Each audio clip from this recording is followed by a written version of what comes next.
Love story part 2, now it's getting good. I mean, it's always good. So in year 2000, the graduating class, the ministerial students, we would go to Asilomar. Years ago, both organizations know this, we used to go to Asilomar for our summer convention. It was just sort of workshops and lectures happening all day. Have you been to Asilomar? Over in Pacific Grove? It's beautiful in Monterey. It's just this, if you haven't been there, it's like a retreat center, cabins, and it's just lovely. So we came there as senior. I just graduated, taken the written exam, passed that 12-hour exam. Yay.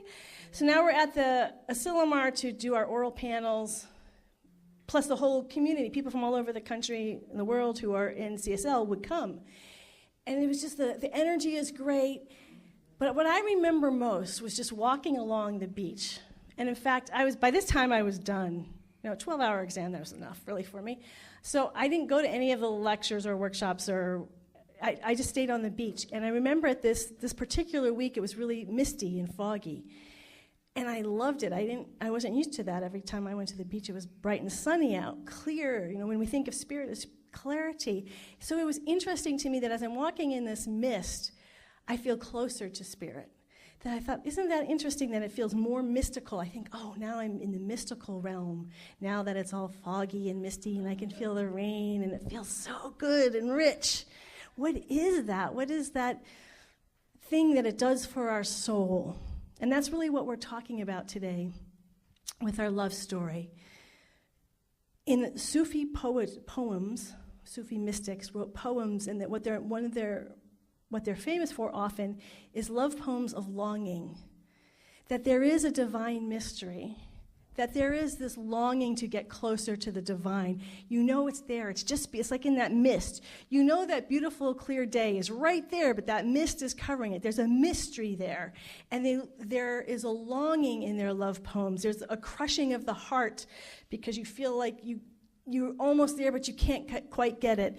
Houston Smith said about it, often we don't feel love as deeply as when the object of our love is gone or it's not fully there. Like I've experienced it, it's been here for a moment and now it's gone. I had that amazing moment and now I can't feel it. And so that longing comes. So I was being with that and this wonderful mystery and this mystical aspect of longing and feeling it, and yet it's not quite there. And yet it feels kind of good. That little melancholy. And one of the things I do love about our teaching is that remember Sufism, like most mysticism of religions, they come from a traditional mythical idea of the divine being separate, far away. So Sufism comes from Islam. So Islam, Allah's way up there, God, Jehovah, Brahma. It's always, not always, they teach often, even the indigenous cultures, it's something other than what we are. What I love about our teaching is that even if we don't feel it, because this has served me quite a lot over the years, even if I'm not feeling it, I have that mental awareness, that principle that God, the divine, isn't far away. It's right where I am. No matter what I'm thinking or feeling or experiencing, even as I'm walking through this mystical mist of Asilomar, of the beach there in Pacific Grove, I know that the divine is closer to me than my very breath. So it's this wonderful, that's to me, there's that wonderful mystery of it's here, it's right now. I don't have to search for it.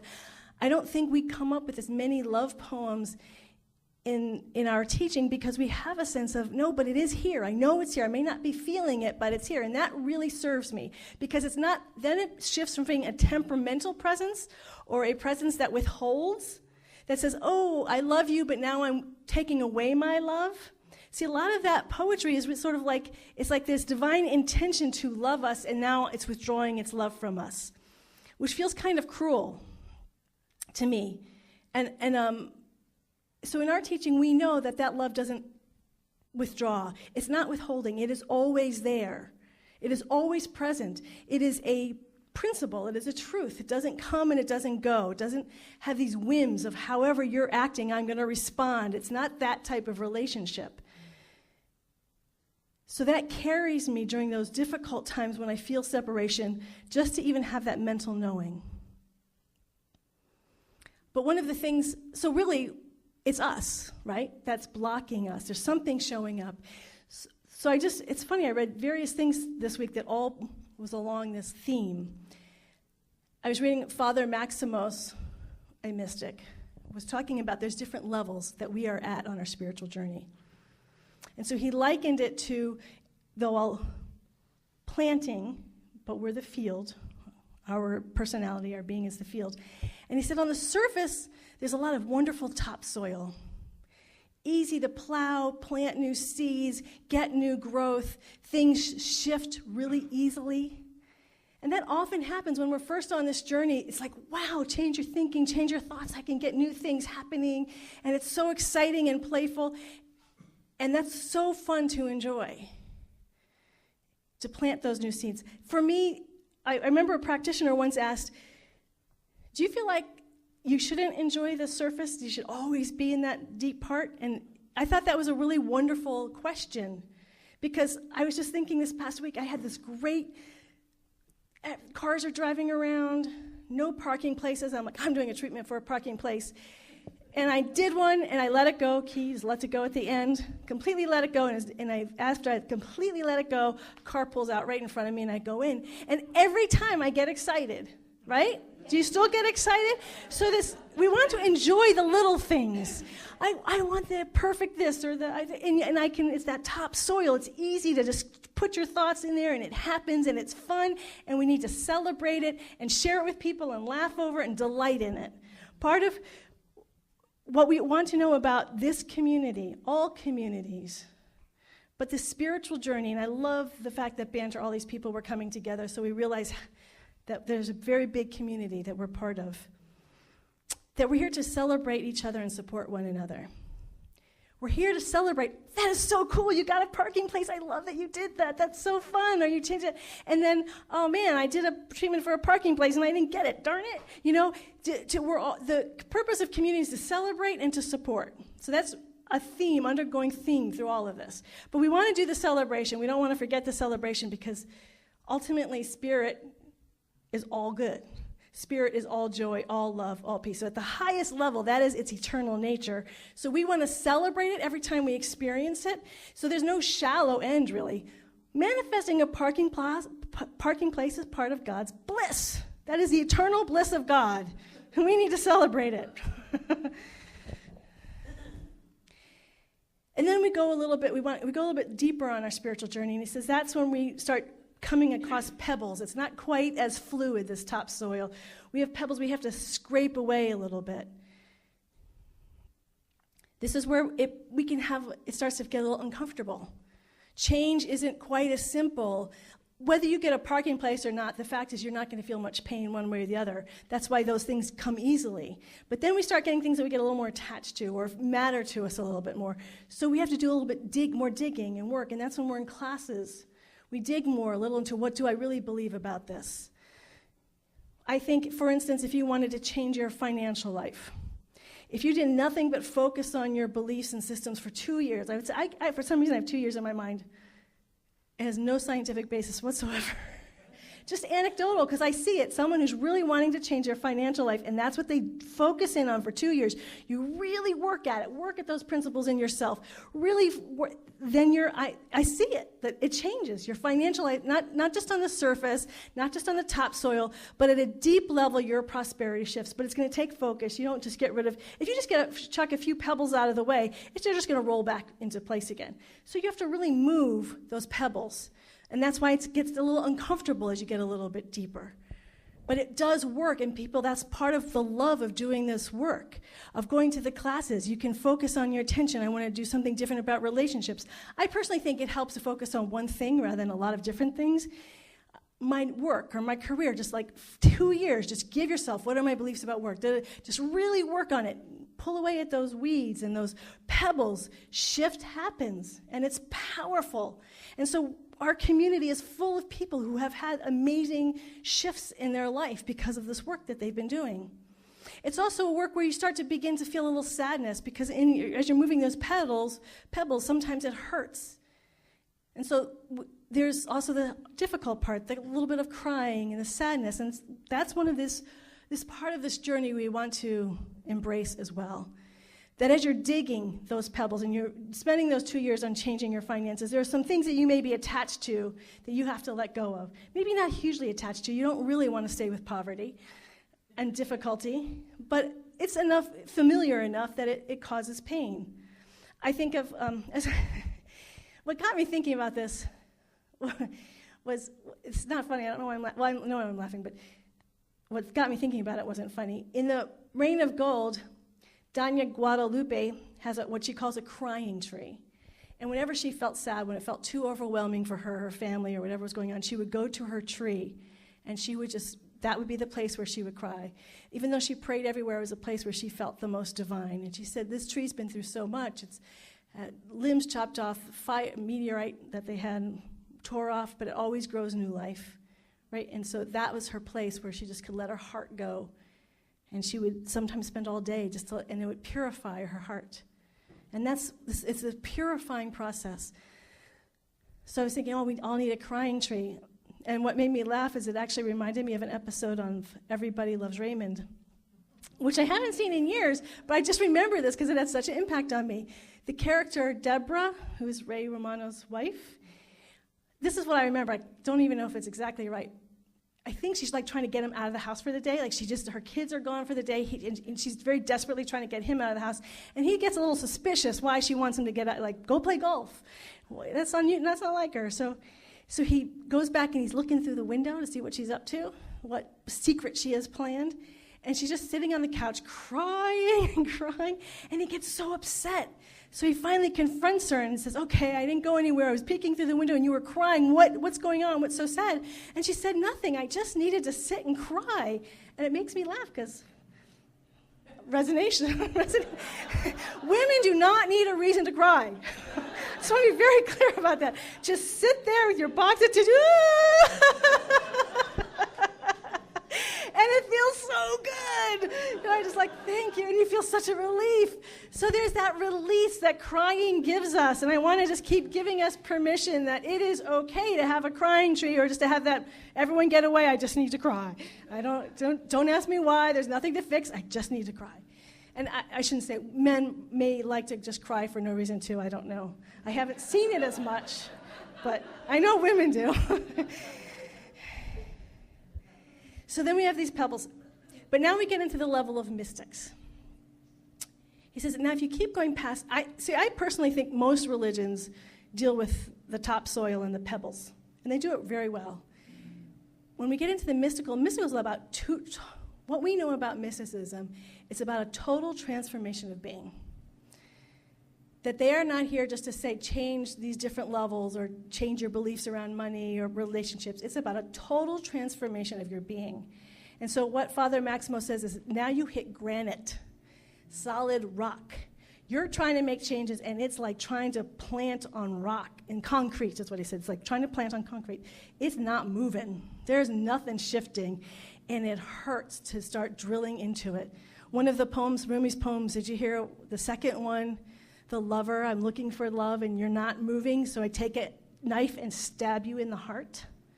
That actually was what happened to Reverend Michael Beckwith in his dream. He's being chased. 3 men chase him. They hold him down and they take a knife and they stab him in his heart. And that was his opening into mysticism. And he says it was as excruciating as if it was happening in real life, the pain. It was horrid. When you start drilling down into these granite parts, that's why so few people do it. People are happy just changing the topsoil, and the pebbles, life is really good. It's funny, again, the readings. I was just reading Yogananda this week, and his frustration that people were happy just to stay with safe, familiar lives. As long as everything was safe and everything was basically calm, they were happy. He said that's why mystics aren't as many, because now you're drilling down into that granite. And so those things that just no matter how much you work at it, they just don't seem to change. So they have to be smashed open. And you hear that a lot in Rumi's poetry, this smashing open of our hearts, this heart-wrenching opening, because it takes that breaking open. Finally, you're willing to let go because the pain is so great, Reverend Michael talks about the pain pushes until the vision pulls. So last night I happened to hear a speech by a mystic, and it was completely unexpected. I wasn't searching for it. I was cleaning up in the kitchen, and Julian was listening on the TV, and I'm like, who is that? Like, I'm walking out, and I'm watching Brian Hawkins from the Philadelphia Eagles give his Hall of Fame speech. He's just been inducted into the Hall of Fame. Wow, what a speech. And he was talking about this guy, big personality. People on the Twitter were all saying he's one of the best that the Eagles ever been. And he said, I've been through so much pain, and I can tell you there's nothing but joy on the other side, but I've been through the pain. Now I'm thinking football, football's pretty painful, or perception. He goes, I went into my freshman year, or his beginning year of NFL, into a deep depression. He said everything was black. I wanted everyone to leave me alone. I was just in the darkness. Anyone who came in, just get out. I want to be by myself. And he said this wasn't just depression, it was suicidal. He goes, it wasn't just suicidal thoughts. I had very active plans. I wanted to know how I could take my life in a way to make sure the way I do it, my wife would still get money. So I was planning out every detail of how to take my life. I was done with this world. That's how bad his pain was. Pushing through that granite. And his wife insisted that he goes to see someone help him, and he was so grateful for that. He had coaches, and his whole thing was, and what it did for me was it grew my faith exponentially. That by pushing through that pain, by allowing the nails to go through that granite in his being, that just said, there's no more joy left, and it pounded away at that with all, and he did not do it by himself. It did it by his support. That's why I continue to talk about the need of, we need each other. He could have never done this by himself. He might have taken his life had his wife not stepped in, had he not had a coach step in and push him. He said, if they didn't keep pushing me through, that darkness might have taken me over. That granite in my soul might have taken me over. But they pushed, and they helped me push through. And he said, my light and my love completely opened up. He said, it is so good on the other side. I made it to the other side, and it's amazing. And that was his speech, was to give hope to people who are in it. He says, it's great on the other side. It's beautiful. And that's what every mystic is saying. You die, and dying is painful. Sometimes it's immediate, like with Reverend Michael. It was painful. Sometimes it's slow and gradual over years, but to chop through that granite in our soul, to transform our very being in this beautiful love story, because what you see from this love story is Spirit wants our hearts to be crushed so we can be more used by it, so we can shine more light, so we can experience more light and give more light. What I love about how he ended his talk or speech or thank you or whatever we call that, it was amazing, actually. It was my favorite part of his talk, which he said, I feel like this chapter of my life is over. I mean, it's complete, not over, it's complete. With being inducted into the Football Hall of Fame, this era of football is over, and I'm now moving an entirely new life I've never experienced before. And then he spoke like a mystic, because he is a mystic. And he said, I know my future is going to have more pain. In essence, what he's saying is, I know there's still more granite within me to be knocked open. And he goes, and I welcome it. I go towards it because I know as I go through it and go towards that pain, I am going to become an even greater light for God. I'm going to be able to serve more people in God. There's going to be more joy and more light, so I welcome going to and chopping away at all the granite still left inside of me until I am nothing but a vehicle for pure spirit. Isn't that extraordinary? Like, who is this guy? I never heard of him until yesterday. That's what a mystic is. That's what we're being called to on our journey, if we choose. What I also love is we know that Spirit never judges us. Enjoy our parking places. Enjoy as we work and shift our financial life, our health life, our relationship life. We're supposed to be doing it. That's why we're here. But to truly transform our entire being, it's going to be painful. Every mystic talks about this pain. Nobody gets to bypass it. It's part of the journey. It's part of the love story. But the promise is that it's the greatest love story on earth, that as we chop through that granite, there's nothing but extraordinary love that's not just mental, that's not just once in a while, that's not just comes and goes, but this all-consuming, transforming love that gets to pour in, through, and as us. And that happens when we allow ourselves to receive. So my invitation to you is, where are you on your love story? What is your longing for your love story? With no judgment.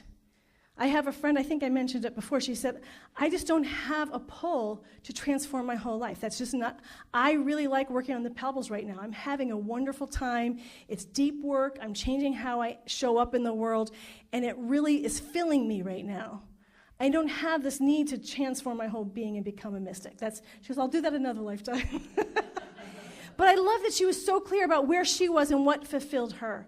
What is your love story? What do you want from your love story? What is it that drives you on your love story? How courageous on your love story? I remember years ago giving a talk on Harry Potter, because I was reading the Harry Potter books, and I loved that the highest quality in these books was courage. And I think the spiritual journey takes extraordinary courage to face these granites.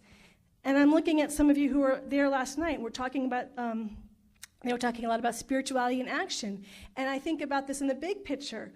What does it mean just to change things in our culture and our society on the surface? What does it mean to change things at the pebbles? And what are these deep granite beliefs that we hold in our society and our culture, our nation and our world, that are granite, that just feels like they can't be changed? And how much pain are we willing to make some really big shifts so we can change things in a lasting and eternal way to be collectively a greater expression of light and of love on this earth? How deep are we committed to the love story of our planet? And how deep? We can only be as committed externally as we are committed internally. So we can't be committed to the love story of the planet if we're not committed to the love story of our own life. It always starts here. What is the love story of your life? How much? Because none of us can do this. I just sharing the pounding through the granite, I'm sure you all know stories. We can't do it alone. How much are you willing to receive love and support as you're transforming your whole life and things are beginning to fall apart and you feel like there's nothing left? How much are you willing to receive support from your friends, from this community, from your family? How much are you willing to receive the divine assistance and love that is always there, that is always available to us? Because we cannot do it if we cannot receive that love and support. Our love story is never an island by itself. Our love story demands that we open our heart to receive from the world around us. So I end today with a Rumi poem. It's only 4 lines. It was written in an Andrew Harvey book, so I believe the last line was written by Andrew Harvey, but I love the last line, so I'm going to read all of it. So we'll go from the poem into prayer. I'll read it twice. Till the bread is broken, how can it serve as food? Till the grapes are crushed, how can they yield wine? You are now the bread and the wine.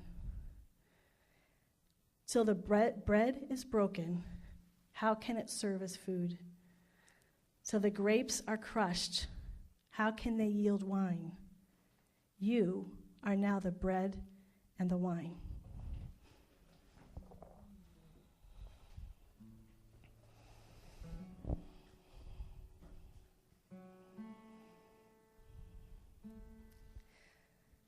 So we gather together as one.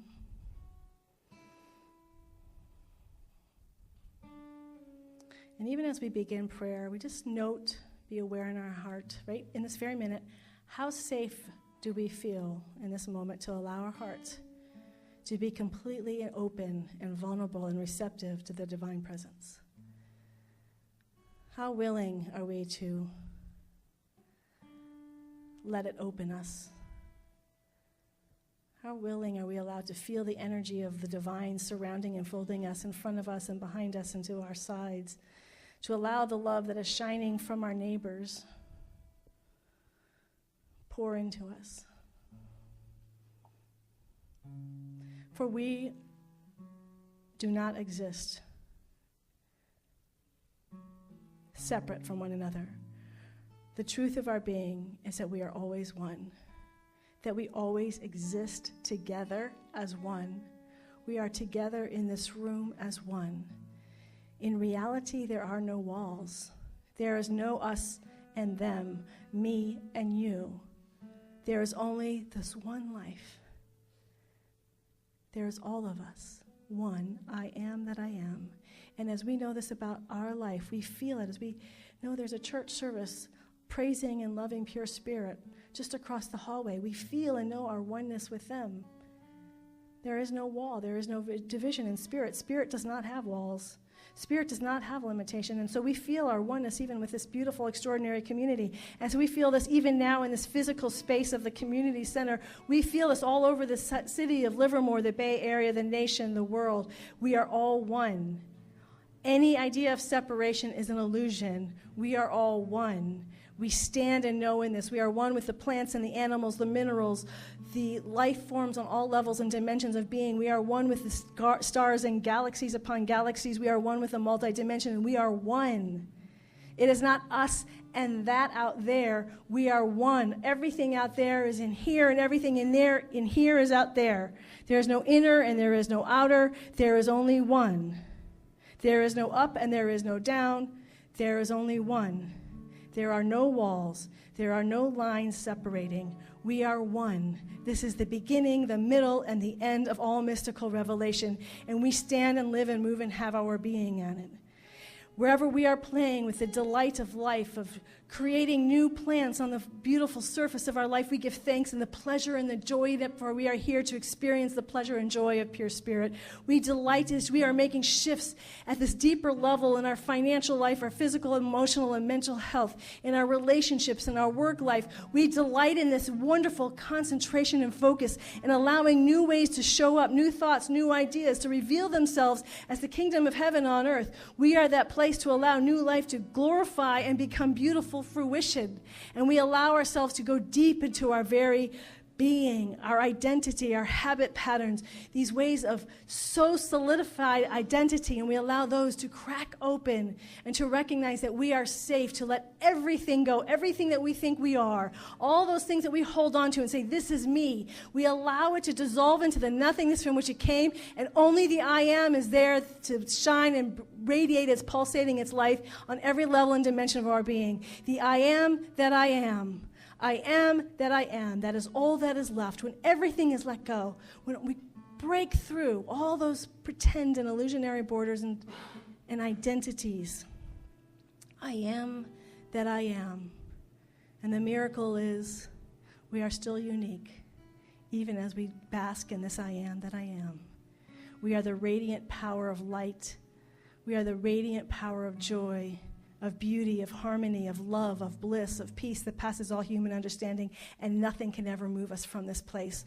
Once we stand in this place, we are there for all eternity, and we become a light that lighteth up the world. We each are that light that lighteth up the world. We are that place. We are the way, we are the truth, and we are the light and the love of pure spirit now and forever as we stand in the truth. There is only one. The beginning, the middle, the end. There is only one. To God, to this infinite, eternal one, be the glory. We surrender and we give everything that we are.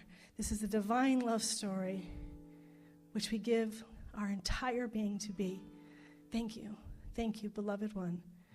We release this word into the law of love, to the law of life, knowing that as it has been spoken and felt and experienced and known and stepped into this very day in consciousness, it is done. It is done. It is done. And I invite us all to say together as one,